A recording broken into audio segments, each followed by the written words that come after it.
Everyone, happy Janmashtami সবাইকে। তো শুভ জন্মাষ্টমীর অনেক শুভেচ্ছা তোমাদেরকে। তো আজকের দিনটা সবাই ভীষণ এনজয় করো।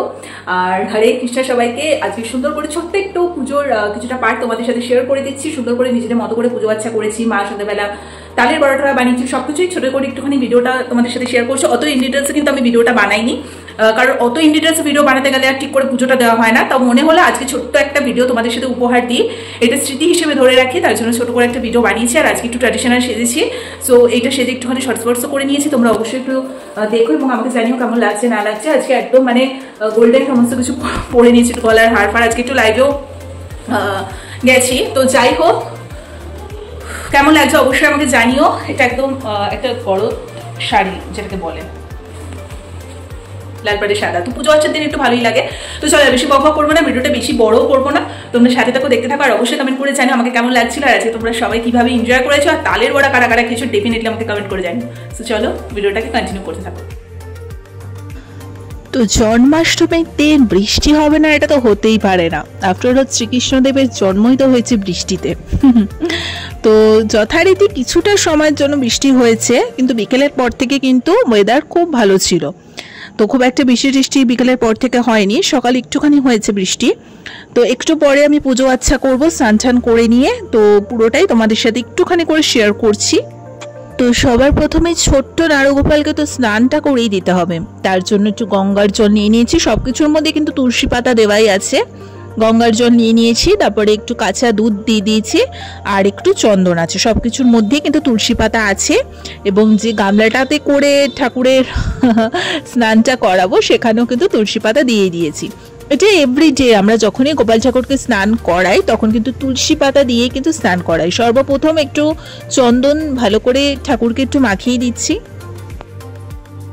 তারপর কাঁচা দুধ দিয়ে ঠাকুরকে স্নান করিয়ে দেব, তারপরে গঙ্গার জল দিয়ে স্নান করাবো, আর সবার শেষে নর্মাল জল দিয়ে স্নান করাবো। নর্মাল জলটার মধ্যেও কিন্তু তুলসী পাতা দেওয়া রয়েছে। তোমরা সবটাই দেখতে থাকো, আমি একটু একটু করে তোমাদের সাথে শেয়ার করছি। ছোট্ট গোপাল সোনার বার্থডে বলে কথা, আজকে একটু স্পেশাল ভিডিও হবে না এটা হতে পারে? অলরেডি এই চ্যানেলে আগের বছরের ভিডিওটাও আছে, তোমরা চাইলে দেখে নিতে পারো। আমার সোনা ঠাকুরের স্নান কিন্তু কমপ্লিট হয়ে গেছে। তো কতটা সুন্দর লাগছে আমাদের গোপু সোনাকে তোমরা দেখতেই পাচ্ছ। তো এখন সুন্দর করে ঠাকুরকে নিজের হাতে জামা কাপড় সমস্ত কিছু কিনেছি, সেগুলো পরিয়ে সাজাবো।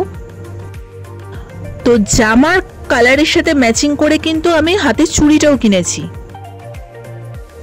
ও বাবা, লাড্ডু গোপাল তো রেডি হয়ে গেছে, সুন্দর করে মুকুট টুকুট পরে বাঁশি টাশি নিয়ে গলার হার ফার পরে তো একদম ঝকাঝক করে রেডি হয়ে গেছে।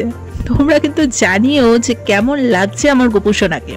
তো যথারীতি সুন্দর করে ঠাকুরকে সাজসজ্জা করিয়ে দিয়েছি, এবারে সিংহাসনে বসিয়ে দেব, তারপর একে একে পুজোর কাজটা এগিয়ে নিয়ে যাব।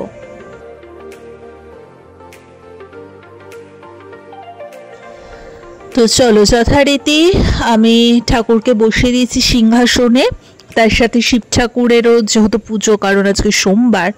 তো যাই হোক, শিব ঠাকুরকেও সুন্দর করে স্নান টান করে আসনে বসিয়ে দিয়েছি। তো সবার প্রথমে একটু ফল প্রসাদ কেটে নিয়েছি, সেগুলো অতটা ইন ডিটেলস দেখাইনি তোমাদের সাথে। আর একটু মিষ্টি যেগুলো রেডিমেড কিনে নিয়ে আসা হয়েছে সেগুলো দুপুরবেলাটা দেওয়া হয়েছে ঠাকুরকে। আর বিকেলবেলা মা নিজের হাতে তালের বড়া বানিয়েছে, কারণ আমরা সবাই জানি যে জন্মাষ্টমী স্পেশাল হচ্ছে তালের বড়া। তো সেটা মা অবশ্যই রাতের বেলা দেবে। তো মোটামুটিভাবে সুন্দর করে একটু ফল প্রসাদ দিয়ে ঠাকুরকে সাজিয়ে গুছিয়ে দিয়েছি। এবারে একটু একটু করে ফুল দিয়ে ঠাকুরকে সাজিয়ে দেবো। তো তোমরা সবটাই দেখতে থাকো। অত ইন ডিটেলসে দেখো ভিডিও করতে পারিনি, কারণ ইন ডিটেলসে যদি এখন আমি ভিডিও করতে বসি তাহলে ঠাকুরকে ঠিক করে পুজোটা দিতে পারবো না। তাই সব কিছু হয়ে যাওয়ার পর পর তোমাদেরকে দেখাচ্ছি। তো শিব ঠাকুরকে সুন্দর করে যথারীতি আজকে যত সোমবার, বাবার বার, তো ভালো করে একটু পুজো টুজো দিয়ে দিয়েছি, মালা ঠালা পরিয়ে দিয়েছি। আর আমার গোপু সোনাকে একটু সুন্দর করে সাজিয়ে দিয়েছি, পুরো ফুলে ফুল দিয়ে আজকে ভরিয়ে দিয়েছি আসনটাকে। এবং আমাদের রাম ঠাকুর, যার দীক্ষায় দীক্ষিত আমরা, তোমরা সবাই জানো। তো রাম ঠাকুরের দীক্ষা নেওয়ার পরে যেন শ্রীকৃষ্ণদেবের আরও অনেক কাছাকাছি চলে এসেছি, সত্যি কথা। এই জন্যে বলে দীক্ষার এত মহিমা। তো ডেফিনেটলি তোমরা যারা যে কোনো প্রভুর দীক্ষায় দীক্ষিত তারা জানবে যে দীক্ষার একটা আলাদাই মহিমা থাকে।